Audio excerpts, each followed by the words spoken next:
In 1971, his love for America inspired the creation of the Hall of Presidents, a place to celebrate the optimism and goodwill he saw at the heart of the American story. Walt's vision was to honor the nation by honoring the American presidency.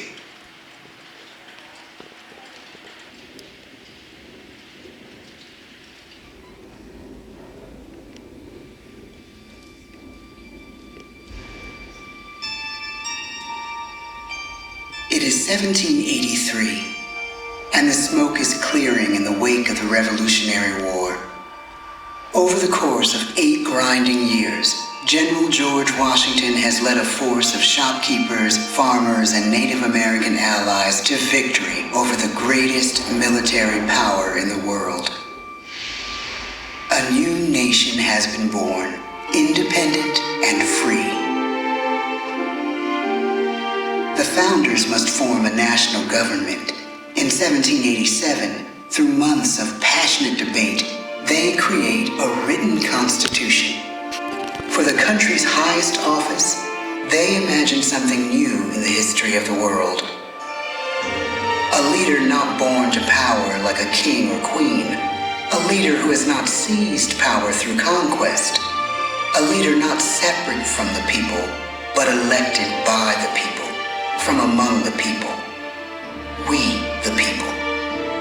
This is a new idea, an American idea. The idea of a president.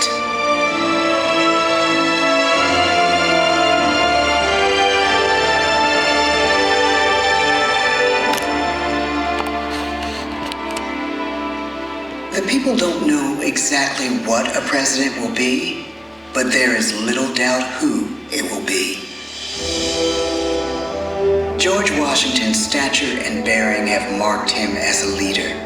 His integrity has made him a great one. Washington knows that many generals who have led successful revolutions make themselves dictators or kings. Instead, he steps down from power and retires to his home, Mount Vernon. The world takes note, and George Washington becomes the symbol of American ideals. In the first presidential election, it's Washington by a landslide.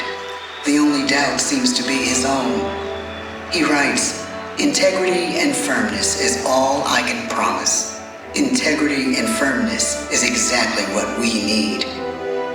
Everything he does as president will set a model for his successors. His final act may be the most important of all.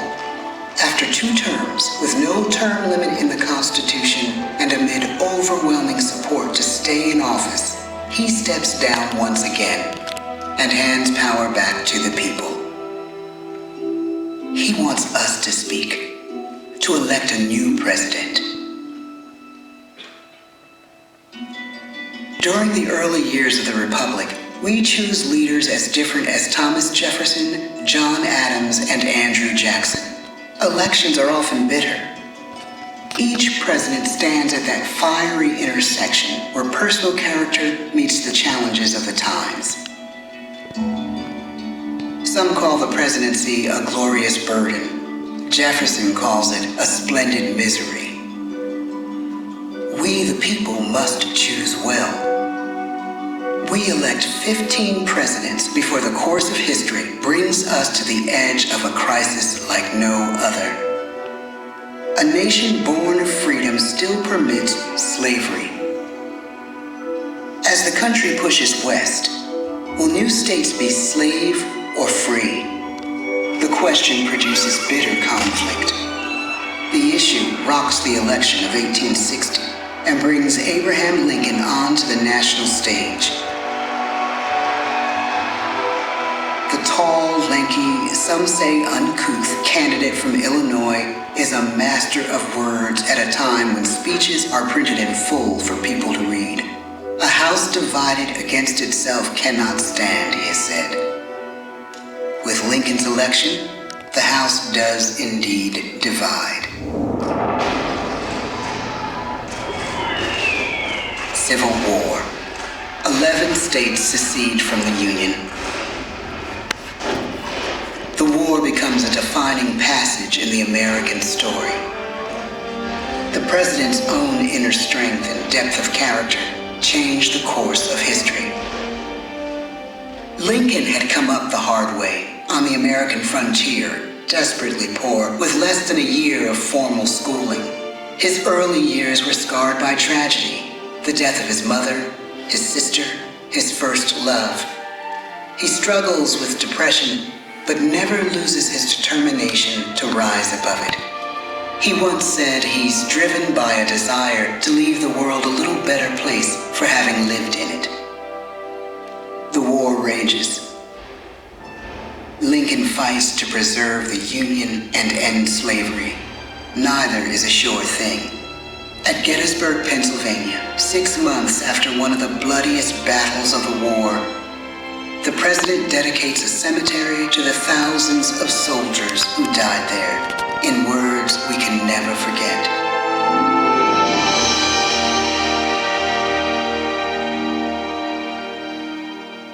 "Fourscore and 7 years ago, our fathers brought forth on this continent a new nation, conceived in liberty and dedicated to the proposition that all men are created equal. Now we are engaged in a great civil war, testing whether that nation or any nation so conceived and so dedicated can long endure. We are met on a great battlefield of that war. We have come to dedicate a portion of that field as a final resting place for those who here gave their lives that that nation might live. It is altogether fitting and proper that we should do this. But in a larger sense, we cannot dedicate, we cannot consecrate, we cannot hallow this ground.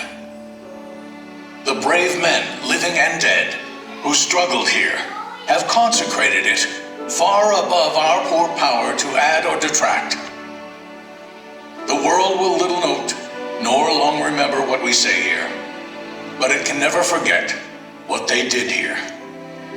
It is for us, the living, rather, to be dedicated here to the unfinished work which they who fought here have thus far so nobly advanced. It is rather for us to be here dedicated to the great task remaining before us, that from these honored dead we take increased devotion to that cause for which they gave the last full measure of devotion. That we here highly resolve that these dead shall not have died in vain, that this nation, under God, shall have a new birth of freedom, and the government of the people, by the people, for the people, shall not perish from the earth. The blood of over 500,000 Americans is spilled in this Civil War. President Lincoln's enduring hope is to give true meaning to the sacrifices of so many, to lead us to that new birth of freedom. With the end of the war and the end of slavery, a new birth truly begins. As we roll toward the 20th century, settlers roll west on wagon wheels and railroads connect the nation coast to coast. Millions of immigrants pour in from Europe and Asia. Population doubles. Our economy triples.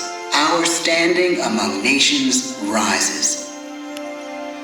We need presidents who can lead both at home and abroad. At the same time, a young Theodore Roosevelt is retreating from New York politics and personal tragedy. The death of his wife and his mother on the same day in the same house. In the Badlands of North Dakota, he rethinks his life and the life of his country. He returns stronger in body and spirit. His renewed energy is just what his country needs.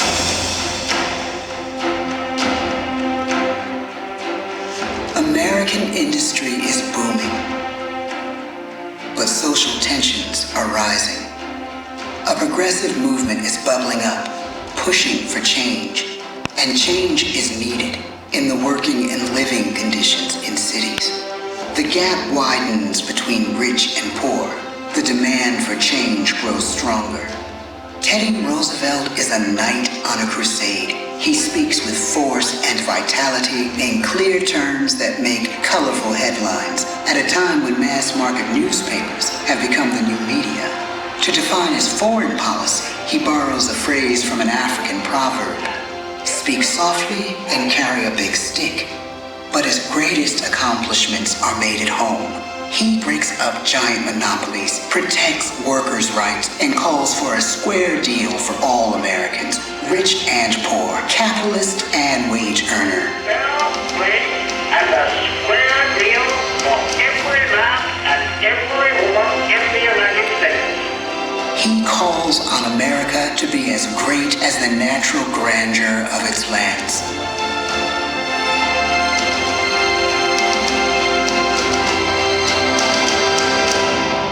Keep your eyes on the stars and your feet on the ground, he tells us. And we do.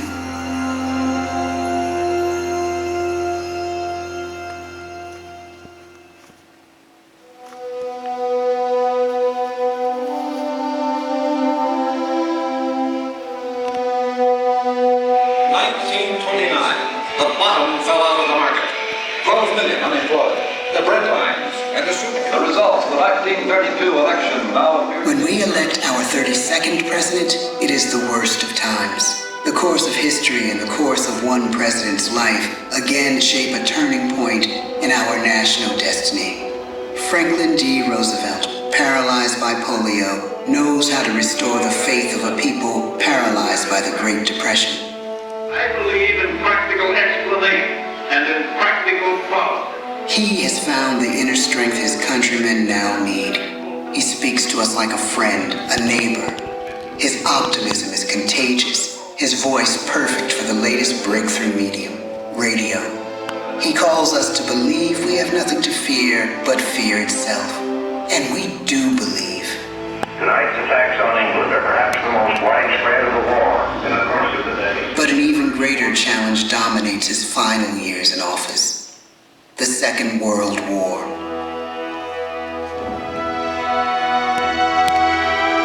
We must be the great arsenal of democracy. This is an emergency as serious as war itself. We stun the world with our production.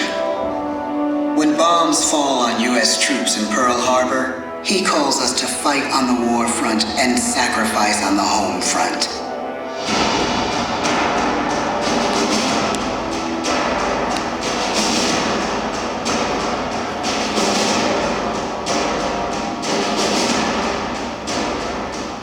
The harder the sacrifice, the more glorious the triumph. So spoke America in the year 1776. So speak Americans today. The world changes. The country changes. And yet, in one sense, what we need most from our presidents has never changed. A guiding vision that calls forth the best that America can be. Will outer space be developed for the benefit of all mankind? Or will it become another focus for the arms race? The choice is urgent, and it is ours to make. Ask not what your country can do for you. Ask what you can do for your country. But really, it's all of us who must overcome the crippling legacy of bigotry and injustice.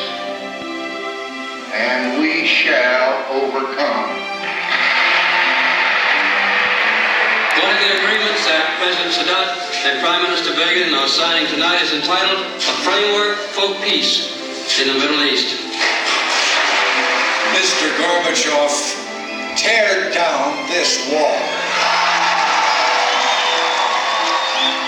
You have lost too much, but you have certainly not lost America. I can hear you. The rest of the world hears you. this country requires the willingness to speak out for what is right, to shake up the status quo. That's America. Our presidency is no longer just an idea. It is an idea with a proud history. Ladies and gentlemen, the presidents of the United States of America.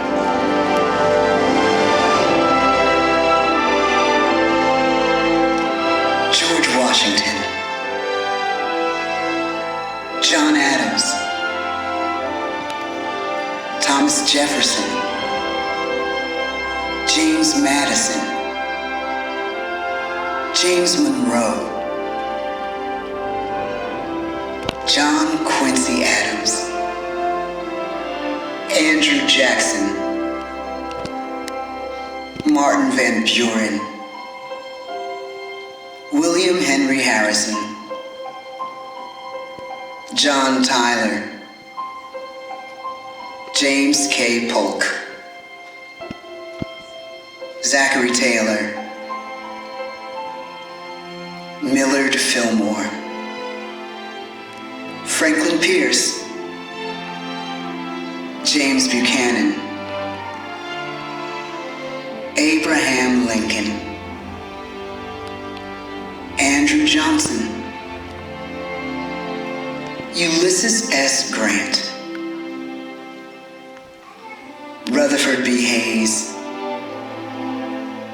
James A. Garfield, Chester A. Arthur, Grover Cleveland, Benjamin Harrison, William McKinley, Theodore Roosevelt, William Howard Taft, Woodrow Wilson, Warren G. Harding, Calvin Coolidge, Herbert Hoover, Franklin D. Roosevelt, Harry S. Truman, Dwight D. Eisenhower, John F. Kennedy, Lyndon B. Johnson, Richard M. Nixon, Gerald R. Ford, Jimmy Carter, Ronald Reagan,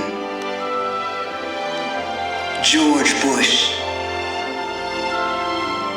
Bill Clinton, George W. Bush, Barack Obama, Donald Trump.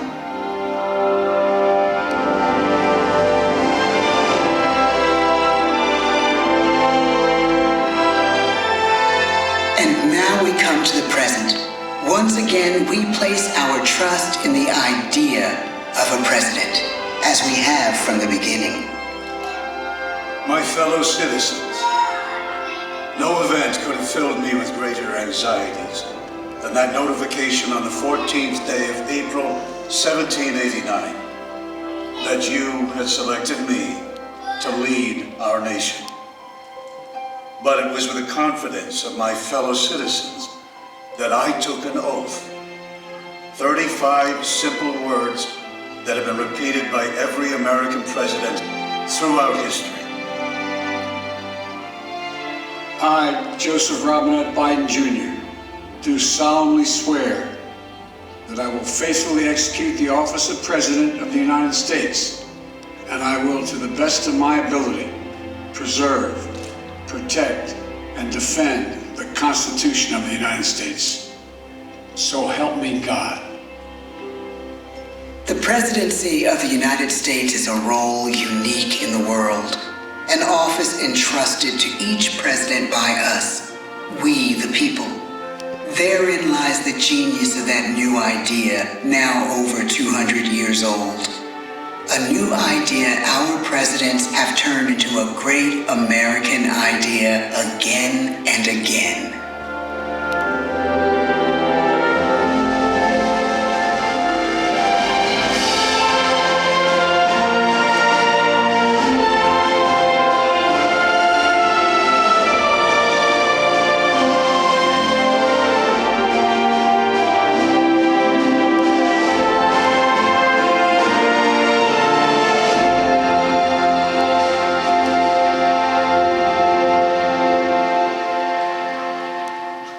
This concludes our performance. Now please make sure you have all your personal belongings and exit the theater only through the open doors to your right.